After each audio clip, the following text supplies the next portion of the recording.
I used to work with a friend named Adam who had a sign on the wall of his office that changed everything that I thought about dealing with people and how to talk to people. Now, I haven't worked with Adam in probably 15 years, so that tells you what a strong impression this sign on his little office wall made on me. Remember when putting a little sign up on your office wall or your cubicle wall was the only expression of individuality you were allowed at work, right?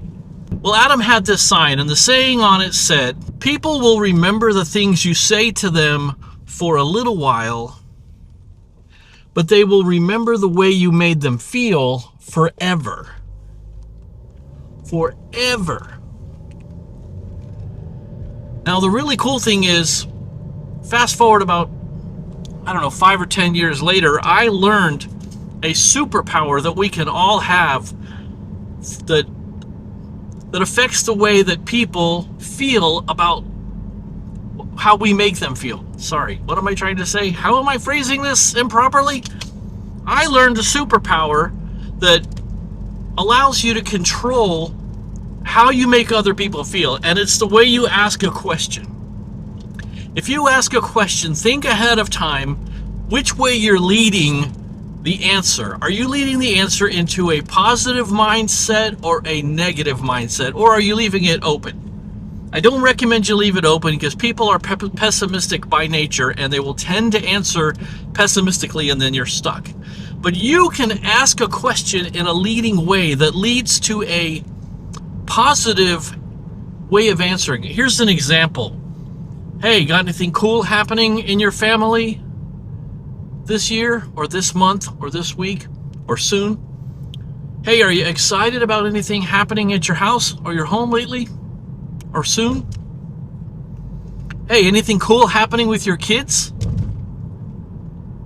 Anything awesome happening at work? So you see how I'm asking if there's anything positive and then fill in the blank. If you ask a question in a leading way like this that says, hey, anything positive happening at fill in the blank, it puts people into a positive mood already. Now, it doesn't really matter how they answer. They might push back and say, nothing good's happening. It doesn't matter because, finally a red light, I can talk a little bit here. The important thing is not how they answer. The important thing is how you've made them feel. You've asked a question in a way that has generated a positive feeling in their subconscious, even if they respond negatively. Adam was not the most positive person in the world, and he may not still be. He was kind of pessimistic fella. But even Adam recognized that making people feel positive or feel good is memorable to them.